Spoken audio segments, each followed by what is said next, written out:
Jesus. Many ministers in this know and say amen. Nobody but Jesus.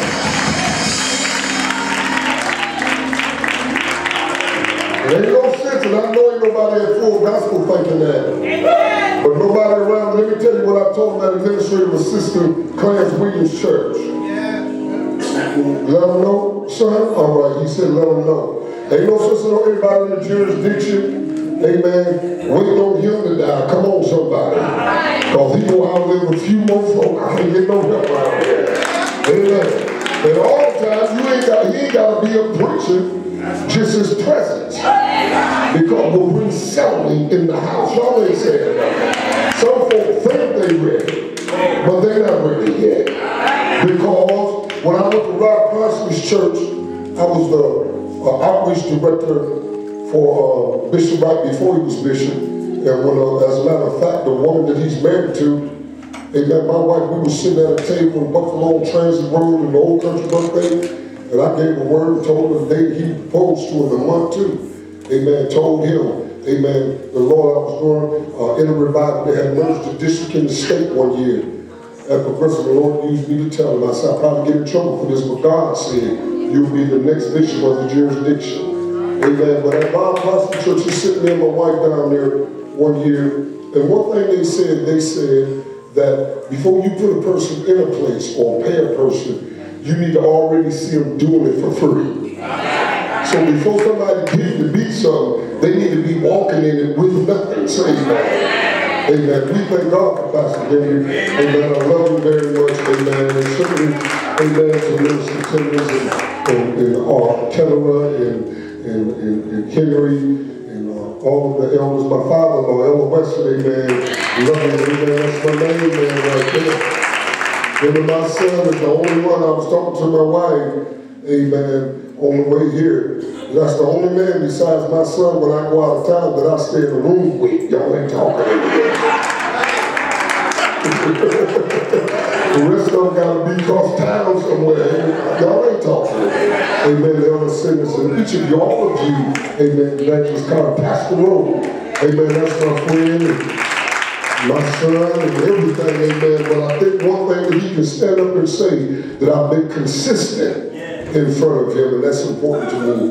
Amen. And certainly to the First Lady of this church, amen. First Lady Walker, amen.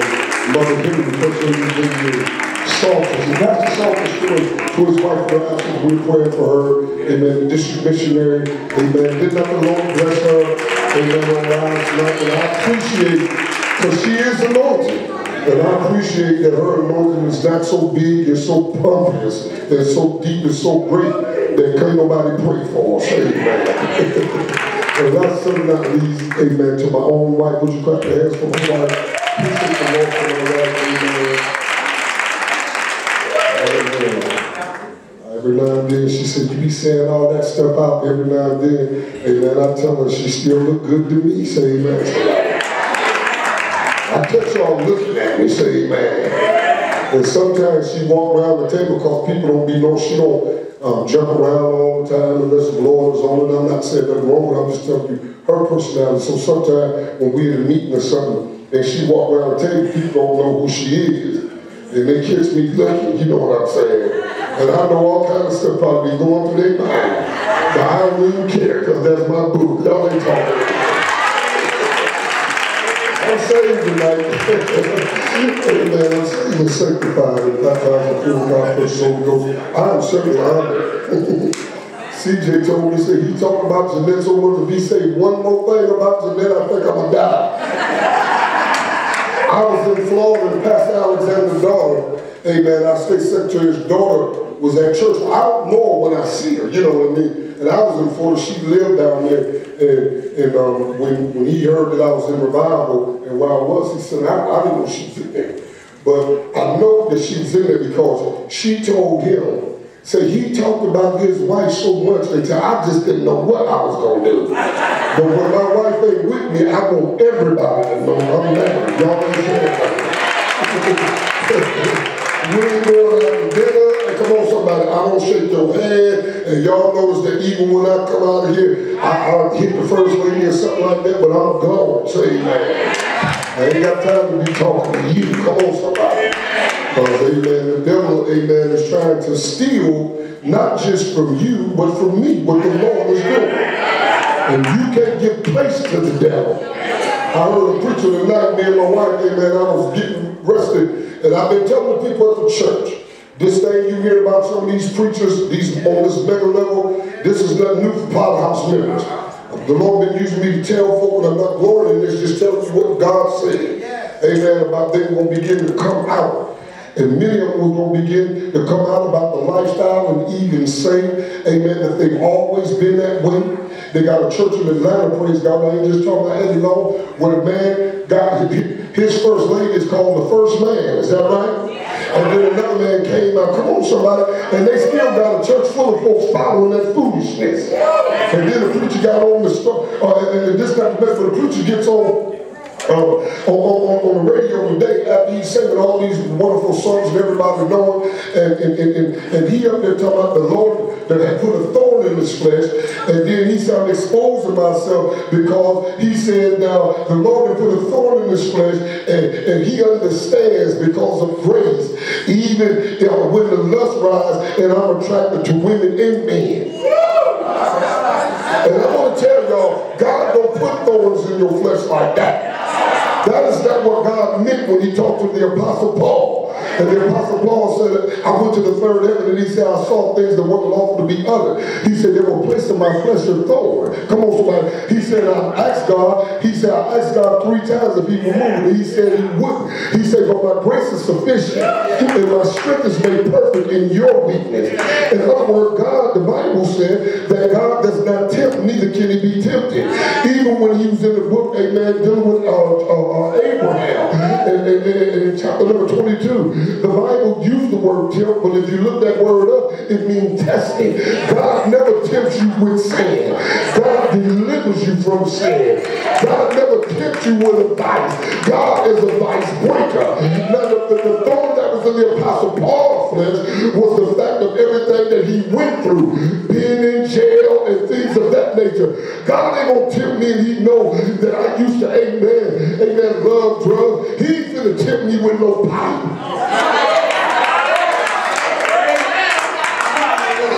How many of y'all ready for the word? At my church when I said we're ready for the word, we shout word it up. How many of y'all ready for the word? Let's give God praise in here now.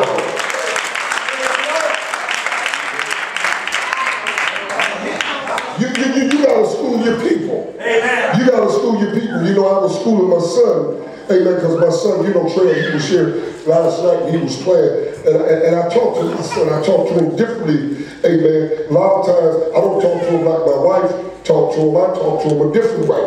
But he understands her, he understands me. And you know, he's at an age where these little girls, and you know, and he's a handsome young man. And so when I go out and I'm trying to keep him, you know, keep him to keep himself. You understand? Because I know that once that's gone, amen, that virginity is gone, he's off and running if he ain't got his head on straight. And I was telling him, you know, because when I came, when I watched, amen, I was the type of guy that if you and I were friends, y'all ain't saying nothing, if you and I were friends, that if a girl liked you, she couldn't talk to me. I wouldn't let her get into my vein like that. And he had a little friend, you know, that really was jealous of him. And my wife had told him about the boy for a long time. She said, okay, I'm telling you. And so the little girl was liking him, you understand, but the little boy was going around the corner, you know what I mean, trying to talk to her. So when Trey wouldn't really give her no rhythm, you know what I'm saying, she goes over to him. Well, his boy should have knew that she was trying to play them against one another. Oh yeah, and I done talked to my son, amen, that you too young to be serious about one person anyhow. I done lost y'all in here.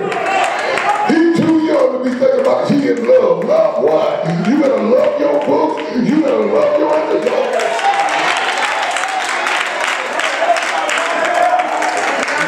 Y'all ain't saying nothing. But see, what I'm teaching him is how to flush out his friends or flush out his enemies.